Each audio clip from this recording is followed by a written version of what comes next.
TikTok Affiliate Tips Part 1 para sa mga baguhang affiliates dito sa TikTok na kagaya ko, no? So, lahat ng tips na ibibigay ko dito based sa aking own experience, pwedeng makatulong sa'yo or hindi. Pero para sa akin, gumana talaga siya. So, kwentuhan tayo habang ina-unbox ko tong bagong sample na na-receive ko, no?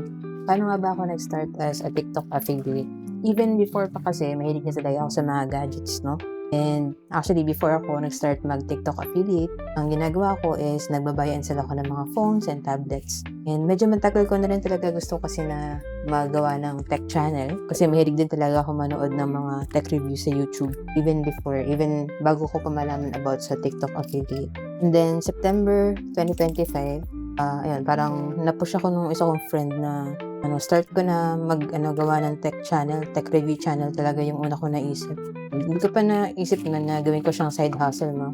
Kasi ang isip ko lang talaga, gusto ko lang gumawa ng channel na pwede kong pag-uploadan ng mga tech reviews na magagawa ko.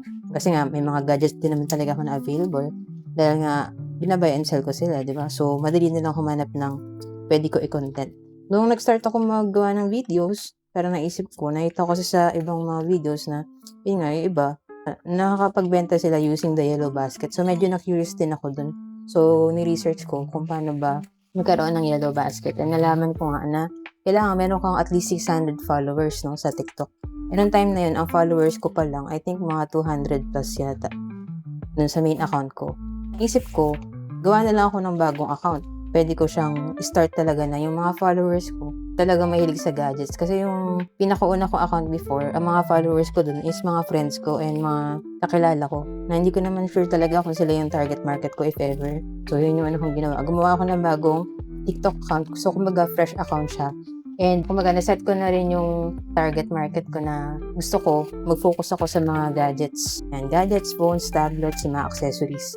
And kasi nga, yun yung hilig ko eh. So, para sa akin, pag yun yung mga topic, hindi ako maubusan ng sasabihan or pwede i-content. Kapag ang yung content ko is something na hilig ko talaga, mag-enjoy din ako habang ginagawa ko siya. So yun, doon ako nag-start. So kumbaga, fresh account and then parang dinefine ko muna kung ano yung gusto kong product category talaga. Kasi nag-start ako September 15, so doon ko ginawa yung account ko, no?